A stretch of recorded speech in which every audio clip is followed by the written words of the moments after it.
بسم الله الرحمن الرحيم داودyaal ku soo dhawaada warka Ramal Media qodobada ugu door korona waxa kamid ah madaxweynaha dowlad goboleedka Jubbaland mudane Axmed Maxamed Islaam ayaa gaaray magaalada Afmadow ee gobolka Jubbada Hoose madaxweynaha waxa safarkan ku helinaya qaar kamid ah saraakiisha ciidamada iyo mas'uuliyiin kale iyada oo uu qayb ka yahay socdaal shaqo oo uu ku marayo qaar kamid ah deegaanada Jubbaland madaxweynaha ayaa waxa garoonka diyaaradaha ee degmada Afmadow ku soo dhaweeyay saraakiisha iyo ciidamada ku sugan degmadaasi Afmadow iyo qaybaha kala duwan ee bulshada degmadaasi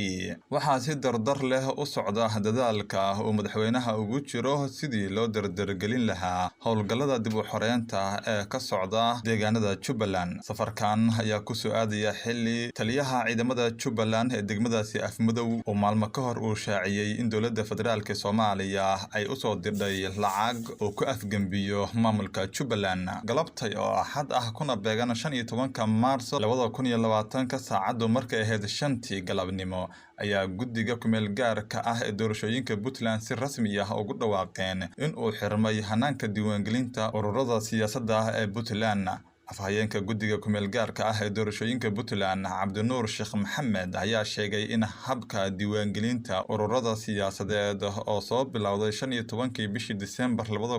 2019 oo soo xirmay galabta oo ku beegan 15 Maarso 2020 saacadu markay ahayd 5 galabnimo mudane Cabdinuur Sheekh Maxamed ayaa sidoo kale sheegay hanaanka diiwaangelinta ururada siyaasadda Puntland oo socday muddo 3 bilood oo ku soo dhamaaday si guul ah isla markaasina wixii tafaasiil ah maalmaha soo socda oo guddigu shaacin doono iminkana ku soo dhawaada akhbaraadka caalamka ee warbaahinta Ramal Media Jamhuuriyadda Dimuqraadiga ah ee Congo ayaa xaqiijisay kiiskii ugu horeeyay ee cudurka coronavirus ah oo lagu arko dalkaasi cudurkan ayaa laga helay nin 50 sano jir ah oo ka yimid magaalada Paris waxaana la sheegay in la karantiilay isaga iyo xaaskiisa iyo gabar u dhalay cudurkan oo markii ugu horeysay ka soo bilowday magaalada Wuhan ee dalkaasi Shiinaha ayaa ku faafay meelo badan oo adduunka ka mid ah isaga oo waxyeeladiisana ay aad u badan tahay